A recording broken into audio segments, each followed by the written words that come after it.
the great Bitcoiner, Will Cole.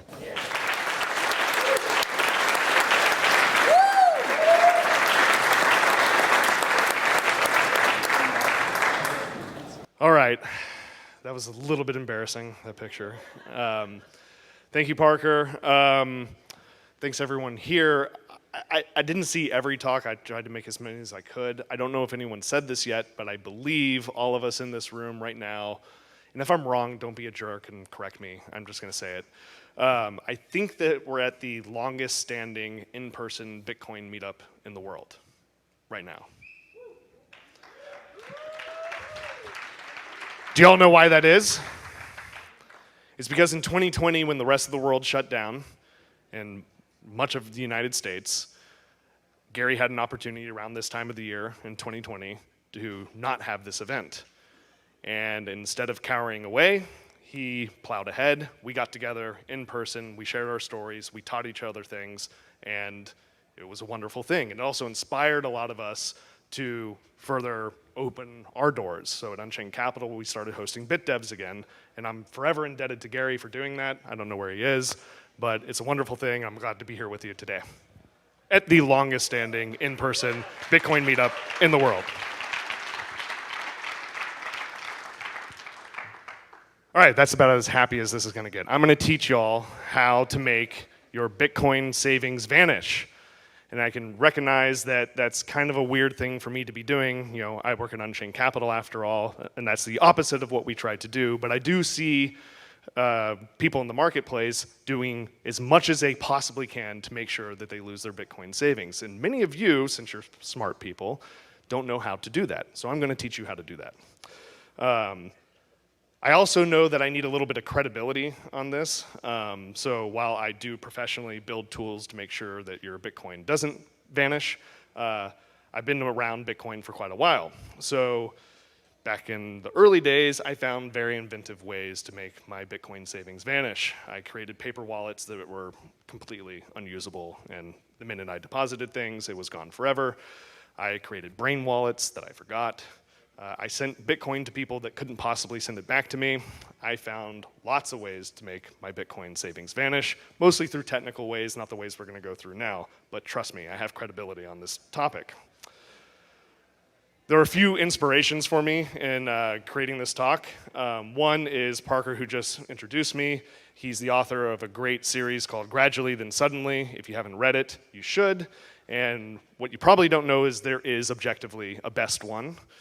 They're all good, but there's a best one. It's called Bitcoin is the Great Definancialization. And as oftentimes was the case when Parker was writing these, he would ask me for an edit, and I would try to sneak something in. It never worked. My version of it was, if you're an electrician and you can't predict the next 3 earnings reports from Microsoft, you're a fucking idiot. Parker has a little bit of a different style than me, so that didn't make it in there. And of course, what I was trying to do was point out the absurdity that if you earn fiat money, that you can't just save it and have the same purchasing power the next year, the next month, whenever. But Parker turned it into a great treatise on risk. Financialization in our lives is hiding risk from us. Another piece of inspiration for this, and I don't know if Jevy's in here, I forgot who made this t-shirt. I get most of my wisdom from Alan Farrington, thank you. Alan Farrington made these t-shirts, and I get most of my wisdom from bumper stickers and t-shirts. This one says, but where does the yield come from? And I just want you to remember that because it's going to come up later in the talk. Where does the yield come from?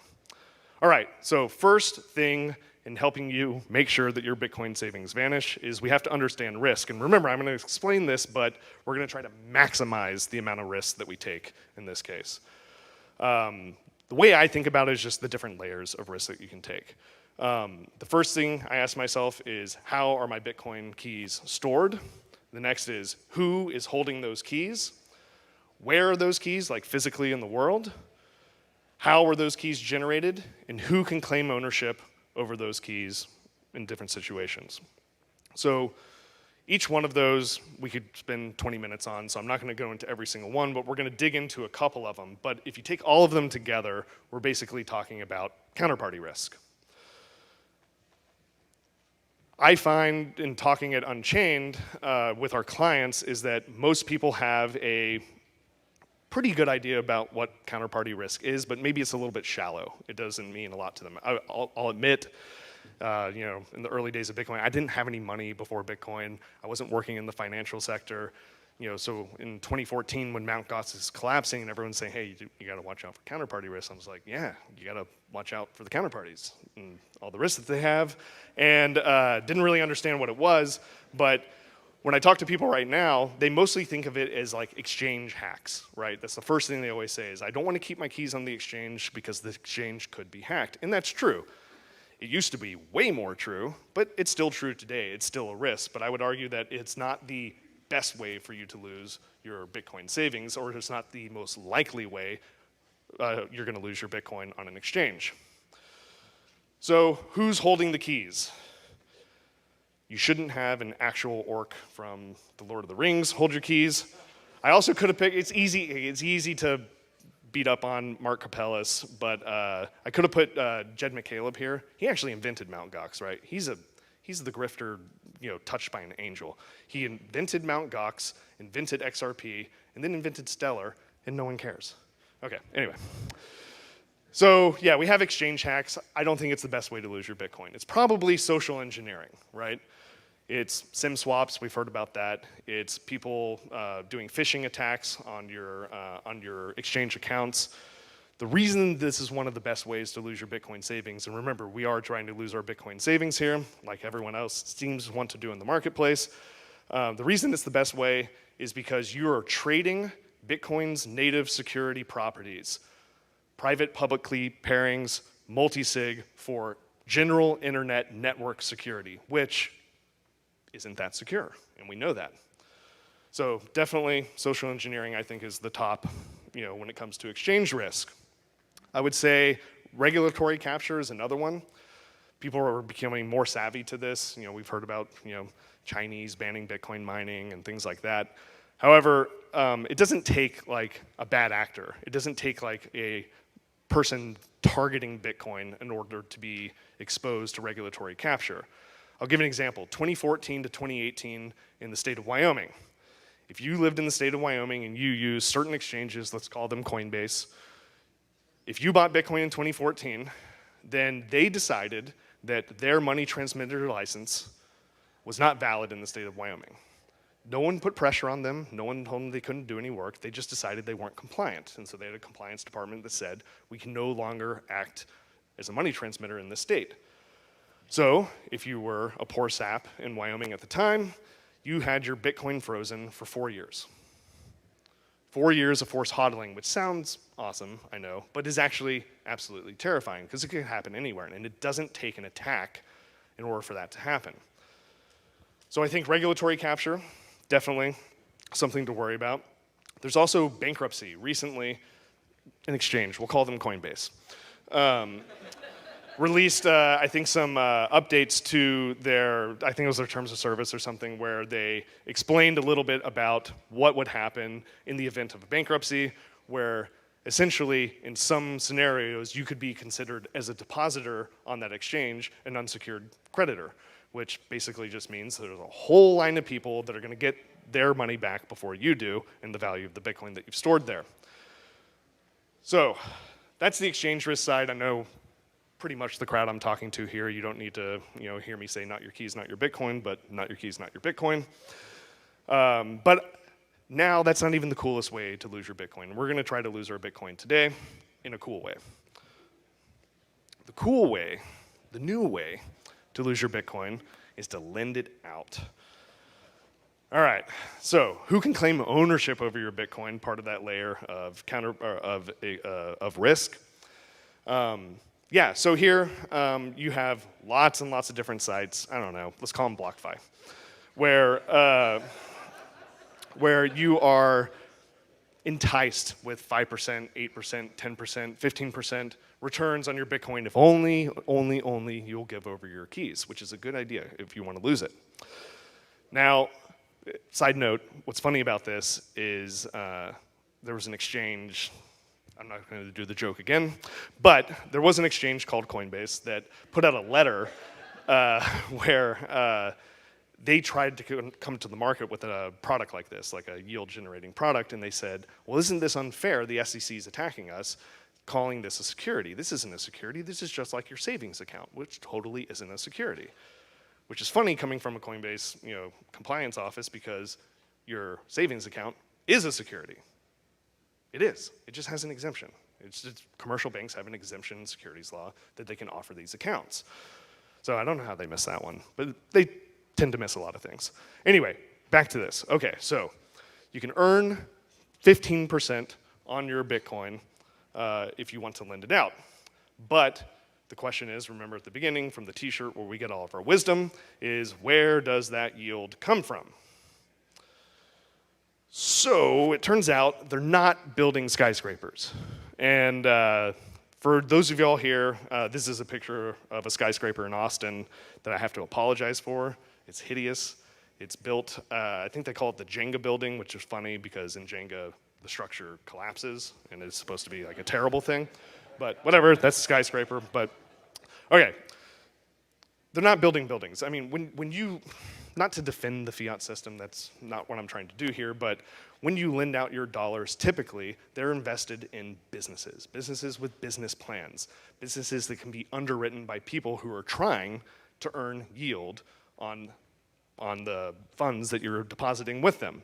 And that practice has been going on for hundreds of years, and they have sophisticated people, supposedly, making a call to make sure that they can return yield back to you in your savings account. But that's not exactly what we do when we lend our Bitcoin out. So instead of building skyscrapers, or instead of, I don't know, building the next 20 Wendy's franchises with a business model that's understood, we do something even better in the world of lending Bitcoin. We don't have real businesses. We have can't miss trading strategies. Okay. Can't miss trading strategies are the key to earning yield on your Bitcoin if you want to lose it. And let me explain can't miss trading strategies to you. All right. So typically, the people that come up with can't miss trading strategies, they live in places like Singapore or, I don't know, like Zurich or Malta or something like that, and they're really, really smart. And they come up with trading strategies that can't miss. Okay, but here's the thing. Institutional investors won't give them any money because these guys whose job it is to find opportunities to invest money into trading strategies, they don't believe in can't miss trading strategies. They say these things don't exist. But these guys are really smart. So they go, okay, screw the institutional investors. They're dumb. They don't believe in can't miss trading strategies. You know who might is people lending their Bitcoin on places like, I don't know, BlockFi or Celsius. Because those people don't ask pesky questions like, where's the yield coming from? They don't do things like due diligence. And so they can offer their can't miss trading strategies to retail investors, which is a great way for you to lose your Bitcoin. And that's what we're here to do. Okay, so what is a can't miss trading strategy? Let's do like an example of one.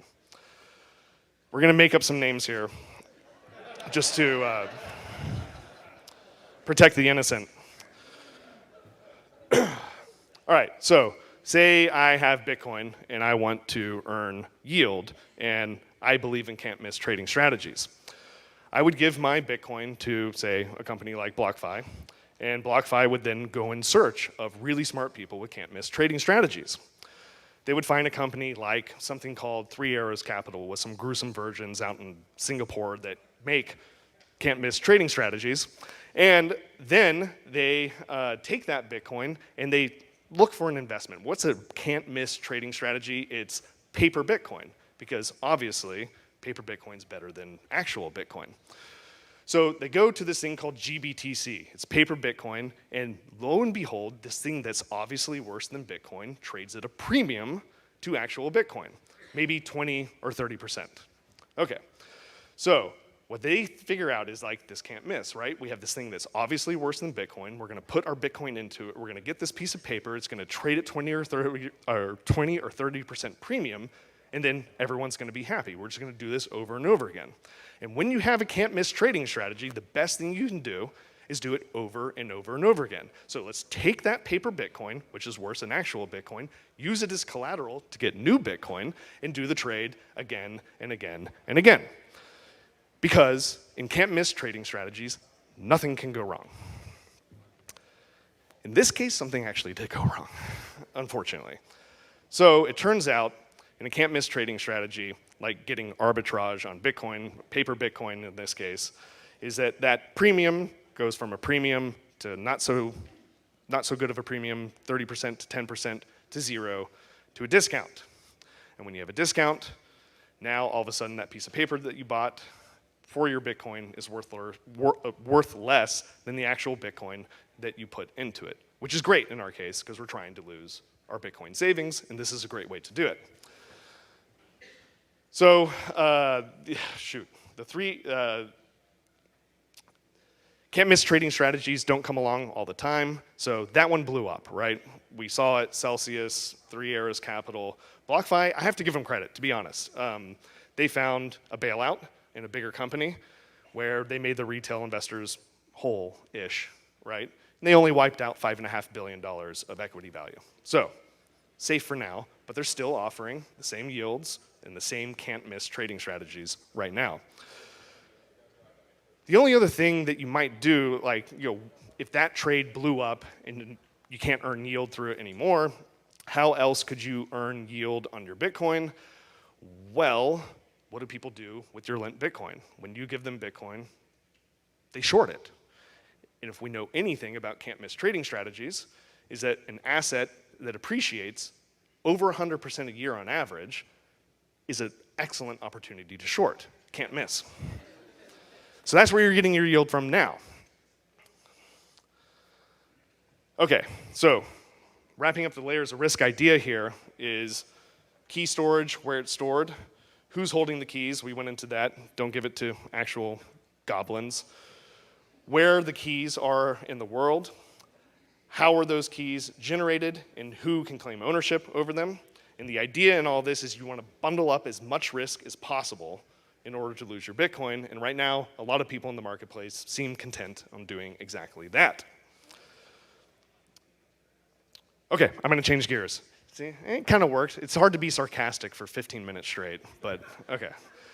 I said a few things there, especially about like securities laws and stuff like that. I wanted to clarify that I'm not a narc, and I'm not actually trying to simp for the SEC up here on stage. But what I do want to say is that I've seen a lot of Bitcoiners take heat for this on Twitter and social media when they say things like, Bitcoin's not a security, a lot of things are. I don't see a lot of people begging for enforcement from the SEC on all these other projects, but we get blamed for doing stuff like that. But fraud exists. Like, fraud is real.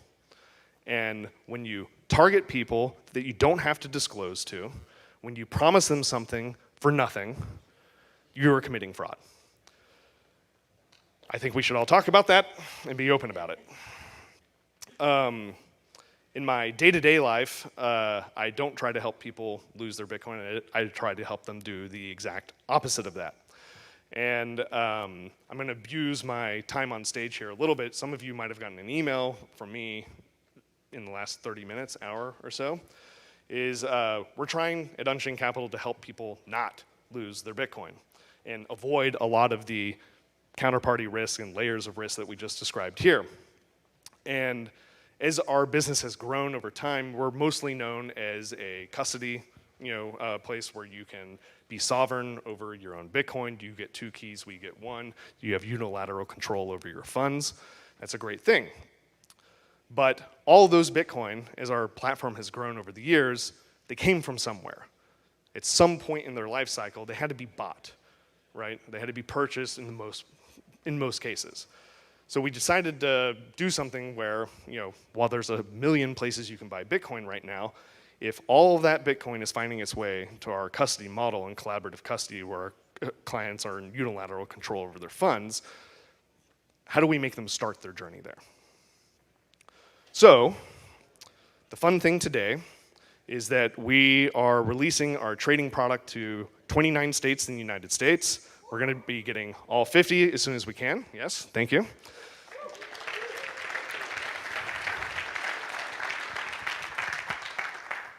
The way it works is very simple. We don't even allow you to lend out your Bitcoin, so don't worry about that. No, you buy Bitcoin through us. It gets deposited directly to cold storage with keys that you control. You get to avoid the counterparty risk that exists on exchanges. There are no withdrawal limits. How could there be? It's your Bitcoin. It's your keys. There are no hold periods. There are no third parties involved. We face you, our clients, directly on a principal basis. Our liquidity partners, you don't know who they are. They don't know who you are. You only deal with us. And when you send money in and execute a trade, the next time we're signing, that Bitcoin goes directly to cold storage with keys that you control. And the goal of this, ultimately, is have the fastest final settlement of Bitcoin in your hands possible in the world. That's what we'll be working towards for the next year. Hopefully you won't lose any Bitcoin. And yeah, that's it. Thank you.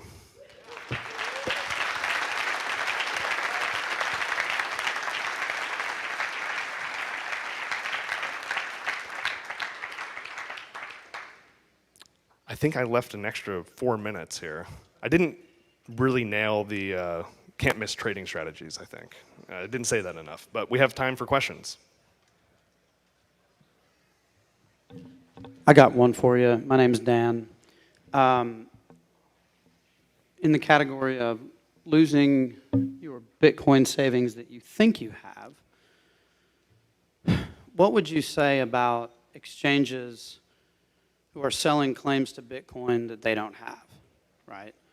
So in other words, like there are miners here at this conference, I know for a fact, who were solicited by exchanges several months ago about trying to source some Bitcoin because they didn't have it, right? I wonder how that unwinds at some point. And I wonder, maybe it's like essentially a bank run on maybe a big, proof of keys day or something. Are you insinuating that the exchanges are like fractional in this case? That I certainly am, even if they're not offering a lending thing. So at some point maybe that unwinds somehow. Yeah. I don't know. What do you think? I mean, I have no proof and no knowledge of any exchange being fractional. You have to assume it's true, right? That some exchanges out there are representing balances that they don't actually have, and you don't know until people try to pull out Bitcoin that they can't get. How does that unwind? I don't know. We've had little moments like this of, Trace Mayer, RIP. He used to do the proof of keys day, and that was a pretty big pressure on the exchanges. Not enough to actually cause like a run or anything to prove one is actually fractional, but there is going to come a time, right, when someone goes, and this happens anytime you give someone else unilateral control over your funds, and you go and ask for it back, and either they refuse to give it to you or they just don't have it. How does it unwind? Probably unwinds as it's a one-way street.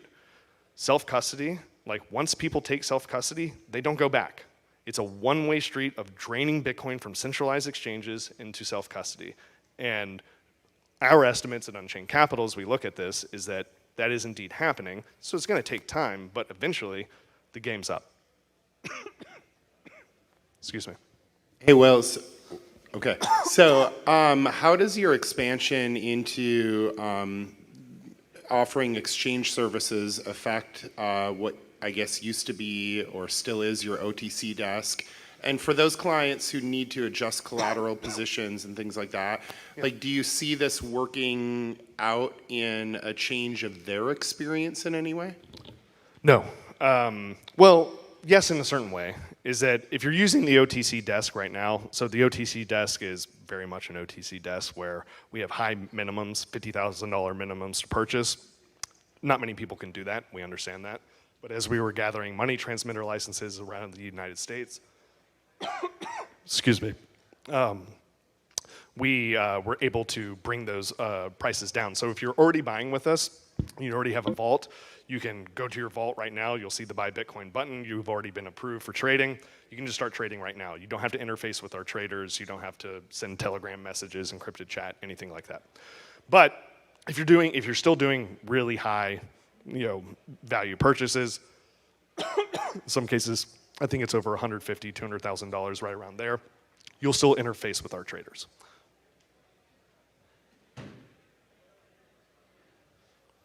Anything else? Oh. Well, just to quickly clarify, do you think that this will bring any more liquidity to what your traders have visibility to? Increase liquidity in any way? Or No, no, no. That's not how our liquidity works. We work with OTC providers around the United States. We have, right now, when we face you directly on a principal basis, we're actually selling you our Bitcoin from our balance sheet. And then we go and find more Bitcoin to fill that up later. We're still doing that. It's the exact same mechanism. Yes, yeah. Or two more, yeah. Well, the fees for this new service, is it similar to the IRA, like the 50 basis points? Yeah, we have like a cascading fee arrangement where I believe it's anything under, I'm gonna butcher it a little bit, so someone's gonna correct me, but it's something like, under 5,000, it's so smaller purchases, higher fee. By the time it goes from 1% to 75 basis points to 50 to 25. So, if you're buying 20,000, I think it's like, or 25,000, it's like 50 basis points. Yeah. Thank you. Changing subjects possibly, but I didn't get a chance to ask the senator a question that I think could be valuable to the room, where a lot of us are from different states. Are there any legislative action items that, as Bitcoiners, we need to be taking back to our individual legislatures to try to get states in front of problems? Do you have any advice for us? Sure. There's a lot of states in the state of Wyoming. This is on a state level, not on a federal level. There was Tyler Lindholm, who's in here somewhere, created the Wyoming Blockchain Task Force. They, I think, passed what, 27 bills? 32 bills. All right. And when I talk to others in the state of Texas, Nevada, Arizona, that are trying to do similar things, they're copying and pasting, right? And they're putting it through their own state legislators. So if there's something you like there, I mean, this is open source law. You can take it to your own legislators. I'll let you go talk to Tyler about that. On the federal level, it's what Cynthia asked before, which is there's a bill out there right now. It's open for comment. It needs to get support. It needs to be changed to make sure that industry and individuals have good outcomes from it. I think that's the best thing to do.